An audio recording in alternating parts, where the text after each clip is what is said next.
I haven't read anything about NASA's announcement yet of the 16 members that are going to make up the independent UAP study that are leaders in academia. I'm thrilled by that.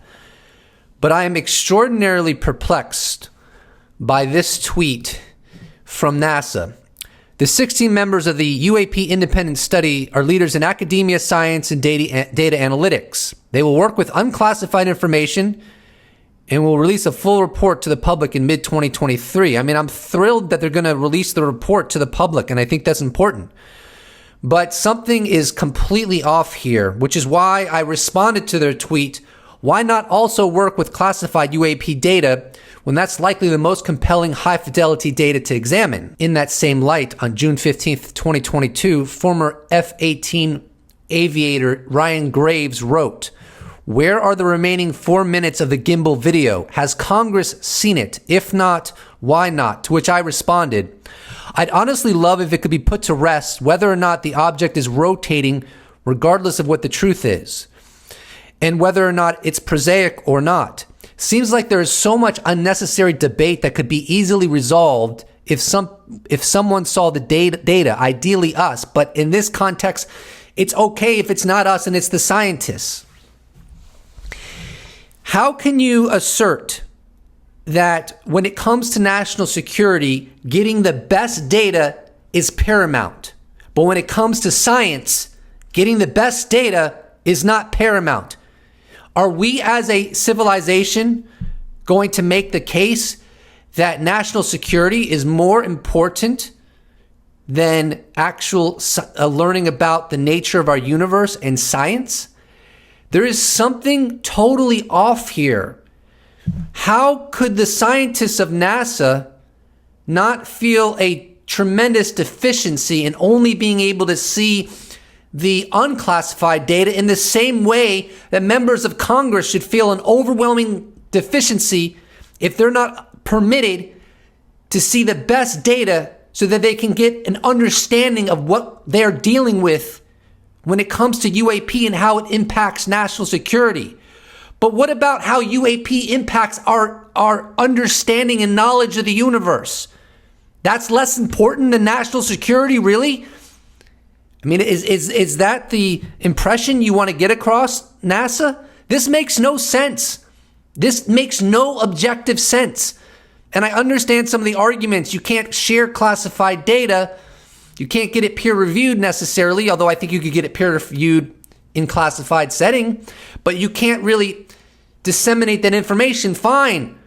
But you have no idea the level of fidelity data that the Department of Defense has. What if you're in the dark about UAP to the extent that it's clearly technologies that surpass known technologies? It's okay to be oblivious to that because you only want to look at the unclassified data? The following clip is from July 9th, 2021, from Firing Line with Margaret Hoover, and who's speaking is Bill Nelson, the current administrator of NASA. 2 years ago, in a classified setting in the Senate Armed Services Committee, I talked to the pilots, and they are absolutely convinced that they saw something. They locked their radar onto it, they followed it, and then all of a sudden it would move. And it had no exhaust, it had no plume, it had no visible wings or any kind of engines. So we don't know what it is, but it's something, because as you mentioned, over 140 sightings, and maybe a couple of dozen that are really very specific sightings by very credible sources. And so what is it? We don't know. When Bill Nelson said there's maybe a couple dozens of sightings that are very specific from very credible sources, I think that the June 25th UFO report underscores those precise sightings in the following passage. This is from the June 25th UFO report. And a handful of UAP appear to demonstrate advanced technology, In 18 incidents described in 21 reports, observers reported unusual UAP movement patterns or flight characteristics. Some UAP appeared to remain stationary in winds aloft, move against the wind, maneuver abruptly, or move at considerable speed without discernible means of propulsion. In a small number of cases, military aircraft systems process radio frequency RF energy associated with UAP sightings. Now, in that clip, Bill Nelson said that regarding the Tic Tac, and that's what he was referring to from the USS Nimitz UFO event series, that the pilots said that there was no exhaust, no plume, no visible wings, or any kind of engines. So clearly, extremely exotic technology with no known parallel amongst human technology. And it's very clear to me that the USS Nimitz UFO event series is not, by any stretch of the imagination, predicated on human observation alone. It doesn't even make sense. These carrier strike groups are billions and billions of dollars to produce based upon incredible technological developments to keep them safe from attack while they're maneuvering in oceans all over the world. They have incredible capabilities on the ships themselves. The Spy 1 radar on the Princeton, which was at the time, as far as I understand, the very best radar in the world. But the F-18s had radars on them too. And then the E-2 Hawkeye, which is like a plane with a huge radar dish on it, has its own unique capabilities as it flies in the sky. The verification of the Tic Tac's capabilities were recorded and verified from multiple radar systems. The Princeton, the pilot's radar system on the F-18, and the E-2 Hawkeye, at minimum, as far as I understand. And in the following clip, taken from, I think, June 2019, with Jeremy Corbell and George Knapp interviewing David Fravor, he explains the two tapes that can be collected from an F-18. And there's actually two tapes. There's a radar tape and then the targeting flare tape. The radar tape you guys have never seen, and no one probably will ever see it because we don't know where it's all at. From the same event, David Fravor talks about having seen the radar tape with his own eyes. That's the tape that no one has seen. I have a lot. And this is one of those things, like everyone knows where they're at. I hate to say it, but 9/11, if you were alive back then, you know exactly what you're doing on that day. This is one of those days for me. I mean, I know exactly what was going on. It's very clear because it's like one of the weirdest things you're ever going to happen to you. So when you see that and it's jamming, that's when he gets the passive track, and that's the minute and 30 seconds that you see. What tape did you see that nobody's seen? The radar tape. The radar tape off of the airplane that took the video. Commander David Fravor has also gone on the record and explicitly stated that when he originally saw the Flare 1 video, it was a higher resolution than what was released in 2017. The higher resolution allows you to see, as Fravor explained, two appendages coming out of the bottom of the Tic Tac craft. And that higher resolution video would give greater clarity to what is being displayed. And I don't know why NASA scientists would not be salivating to see that better version of the Flare 1 video. I don't know why they would not be salivating to see the extra 4 minutes of the gimbal video that former Lieutenant Ryan Graves spoke about in an earlier tweet that I showed you. I don't know why they would spend time and money to potentially merely look at pyrite when they could look at gold. Luis Elizondo himself has said on the record that the UFO gun camera videos that have been released are some of the least compelling that have been collected by the Department of Defense. Some of the least compelling, and that there's many more out there. I don't understand why the NASA scientists would not be salivating to look at those more compelling videos and the corroborating data that goes along with it, radar and so forth. If the data already exists within the Department of Defense, within what is alleged that exists, legacy UAP programs that establish great clarity on the nature of UAP in terms of them being technology that exceeds all known human technology. Why is NASA putting time and energy into looking at potentially pyrite? Piles and piles of pyrite, when they could look at gold, when they could look at data that would light a fire underneath their behinds, understanding that this is not a low information zone problem. It's a high information zone problem without any definitive explanations. Technology that is being controlled from an unknown source that exceeds all known technology. If such clarity exists, and it seems to me that it does, I don't know why NASA scientists are not salivating at being exposed to that data, as opposed to spending so much time looking for piles of pyrite. In the tweet where I stated, why not also work with classified UAP data when that's likely the most compelling high-fidelity data to examine, in response to NASA saying they won't look at classified data, Daniel Miller chimes in and states, I'm personally glad they're not touching classified data yet, as it would make publishing results publicly very difficult. My personal bet is that once they can show there's a there, scope will increase to include classified data. Keeping it public is a good first step. To which I respond, this really depends on how good the classified data is. If the classified data contains smoking gun evidence, I don't see how this can be justified. Allow me to introduce myself. I represent the Rent is Too Damn High party. The rent is too damn high. He ain't lying. But when it comes to UAP, I ain't lying either. The stakes are too damn high. Seriously, the stakes are too damn high. We can't wait around with NASA scientists looking at a pile of potentially pyrite,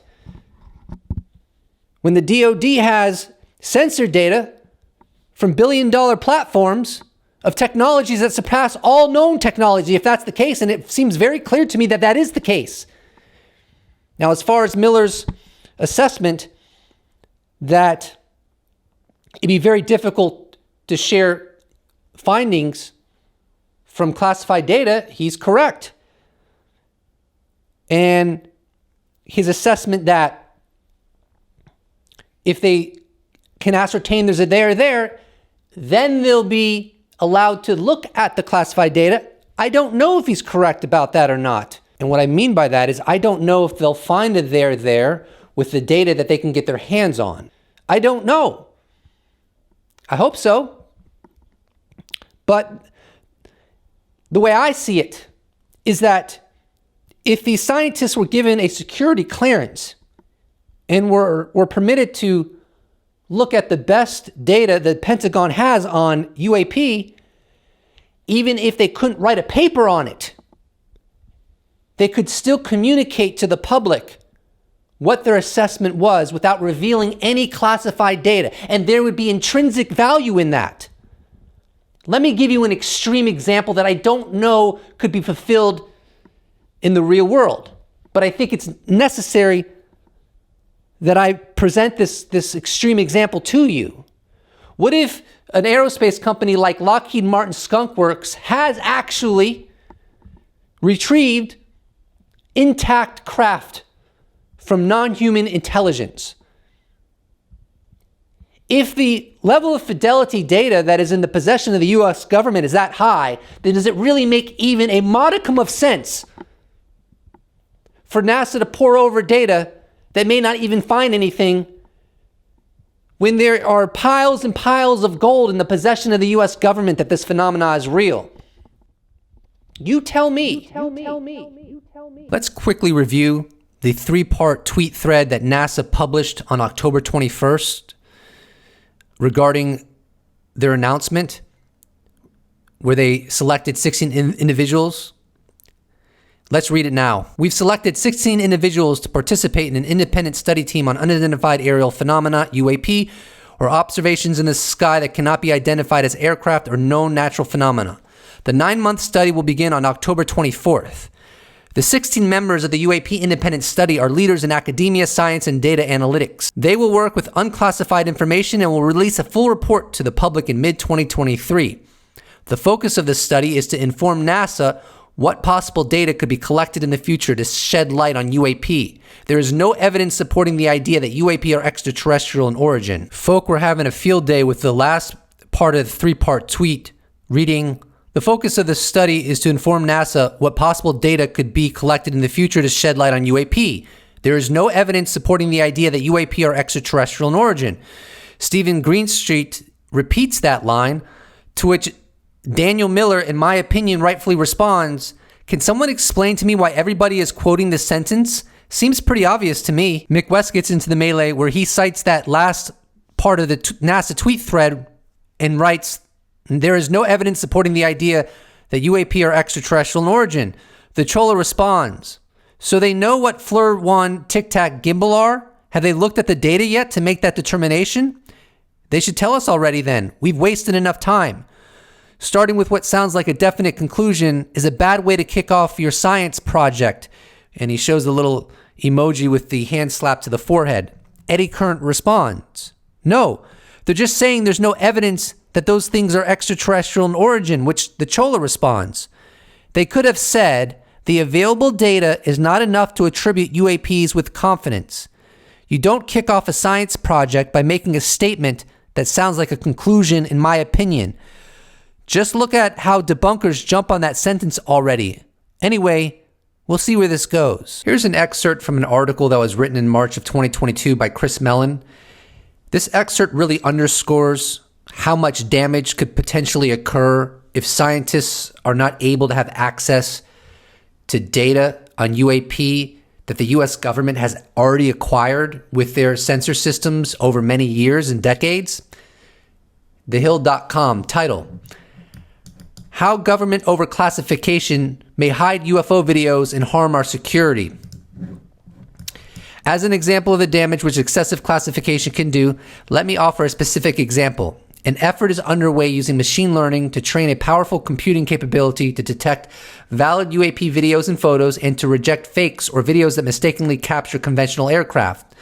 Training the system requires valid, authenticated UAP video. The more, the better. Suddenly, the source of the best, most authoritative UAP videos has been eliminated by the inappropriate but all too commonplace bureaucratic decision to withhold taxpayer-funded information from the taxpayer. Look, I am absolutely thrilled that NASA has selected 16 people for their panel that are leaders in academia, science, and data analytics, and that will be getting a public report from NASA from their study over 9 months of UAP in mid-2023. Incredible. Incredible. That really underscores the progress that has been made in this effort to kill the stigma associated with UAP, help our institutions to take it seriously and to look into it. A lot of progress has been made on many, many fronts, and NASA investigating this enigma is one amazing demonstration of that. And I'm not trying to throw cold water on this. I'm just concerned with the proposition and the wisdom of only looking at unclassified information. When we finally discover what the U.S. government had in their possession, maybe my complaints will make a lot more sense and will age very well. Alternatively, if we discover that the U.S. government really didn't have that much good data and that the proposition of legacy UAP programs was just a myth, then it will make a lot more sense that they're not looking at the classified data because it didn't really matter after all. I'm not betting on the latter analysis. I'm betting on the former analysis based upon witness testimony over many, many decades. So I stand by what I've stated in this video. But hopefully, Daniel Miller is correct, that they can establish that they're there with their own independent efforts, and that will lead to them having more access, that is, NASA scientists, to classified data to help them in their efforts. Either way, let me tell you something. We will get more hearings. And with the new legislative language that gives some significant protection to whistleblowers, I believe we will learn about legacy UAP programs that have been around for decades and have been highly, highly funded because there is a there, and they're collecting data on this enigma. And that it's scientifically established that we are not alone. And I actually think that's true. I think they have that level of data fidelity to know that on a scientific level of epistemology. But we'll see. We'll see. We're in the midst of this process that has been going on for, frankly, 5 years. One of the things I say over and over again is if there was nothing there, it seems likely that it would have imploded years ago. But it hasn't. It's only escalated. But we'll see. Please do not forget to subscribe. And if you'd like to support this channel, you can check out my merch shop where I sell t-shirts. You could become a patron. You could become a YouTube member. You could even give me a one-time donation. All those possibilities are in the description box below. Or you could just slap a like on this bad boy, and I'll appreciate it so much.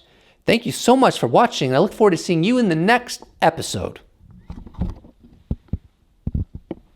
If you've gotten to this point, put in the description box below data so I can have the satisfaction of knowing you watched to this point. See you later, alligator. Special thanks to all patrons, YouTube members, those that have bought merch, those that have given me a one-time donation. I couldn't do without you. Thank you so much. See you in the next episode.